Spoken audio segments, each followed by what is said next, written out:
Hello, my name is Justin Wilson, and today's presentation is Analyzing Streamers for Music Retail and Distribution Online with Professor Brandy Price. The streamer we'll be discussing today is Pandora, its features, fees, and how it stacks up against their competition.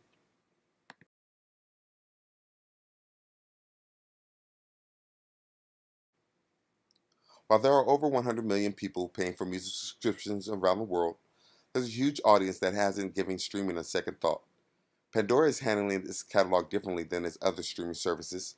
While it has access to the same 40 million plus song catalog as Apple Music and Spotify, it is curating the catalog to get rid of karaoke, tributes, and duplicate tracks, which it says will help improve search efforts. That's where Pandora sees an opportunity. CEO Tim Westergren says today it's just 30 million songs in a search box, essentially. I think that can be appealing to a small segment of the population, but for most people, that's just overwhelming, and it's hard work.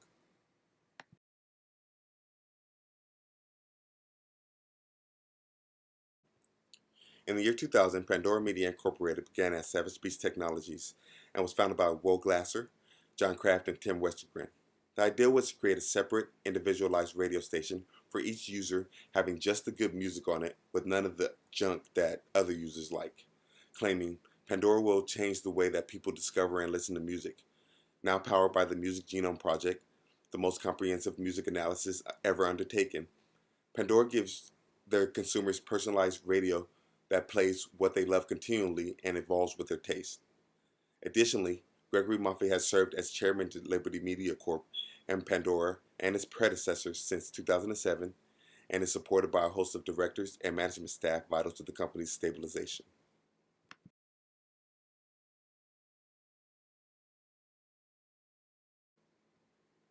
Now, with the company's total subscribers increasing to 4.71 million, they've added an additional 1.3 million trial subscribers of the newest service, Pandora Premium, raking in a total consolidated revenue of $316 million, which is growing at an average of 6% year over year.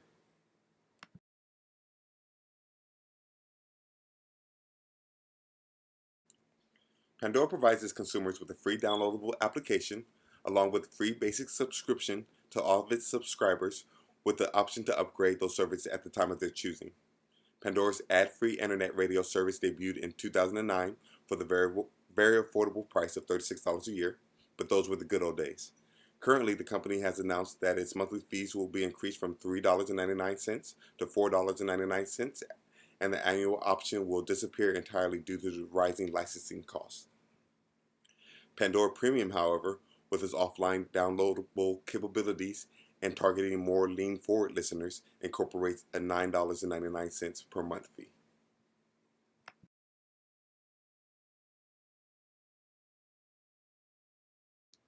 So how does an artist get on the platform?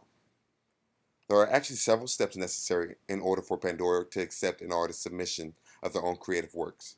Firstly, the submitter must control the legal rights to the creative works that they want to submit. Next, those submissions must be already made available with an aggregator such as iTunes, Amazon, CD Baby, or Bandcamp. After that, the submitter needs to create or log into an active Pandora Radio account and provide the company with the submission's details such as artist or band name, release information, the artist bio, and valid links to their preferred aggregator. Lastly, verify that submission and wait for Pandora's response, which may take up to several weeks.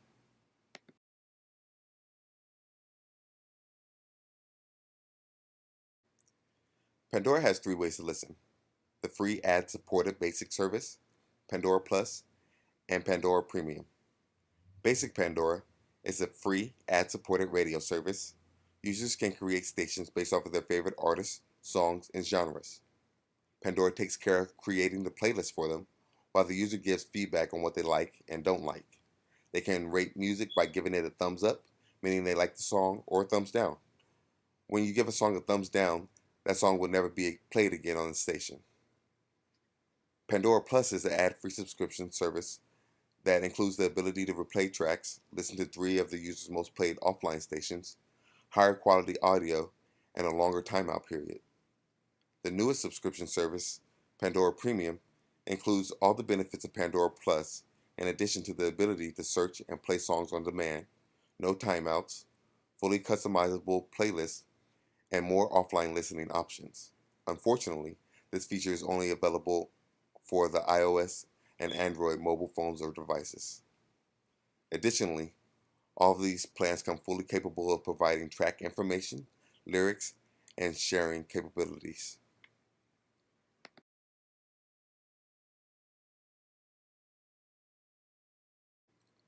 With Pandora, users have the ability to like, share, create playlists, or even purchase the tracks they're listening to at the time, depending on their individual subscription service.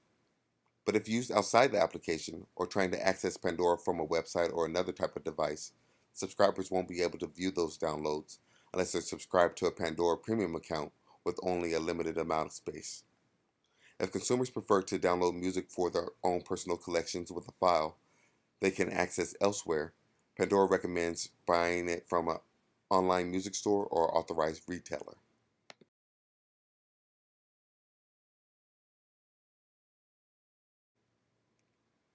So what sets them apart?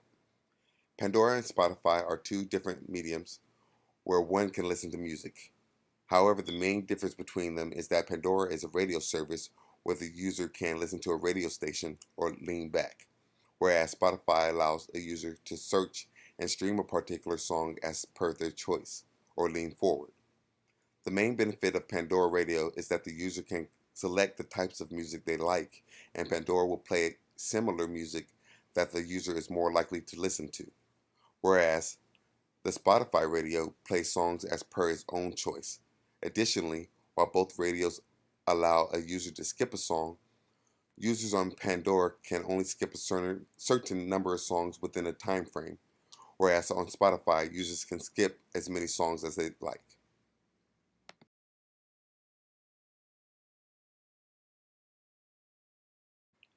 So how does Pandora determine payment to their artists or labels?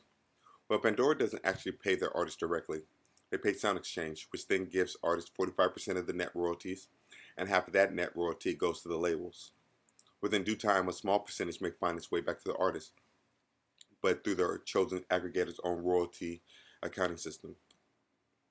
Pandora CEO Tim Westergren claims there are a couple of artists making between $100,000 and $2 million a year. This mostly pertained to popular artists such as Donnie McClurkin and French Montana, whom each collected Pandora royalties totaling over $100,000 last year, or instances of superstars such as Coldplay and Adele, pulling in an estimated $1 million each, and rare occasions where artists such as Lil Wayne, who rank in over $3 million annually.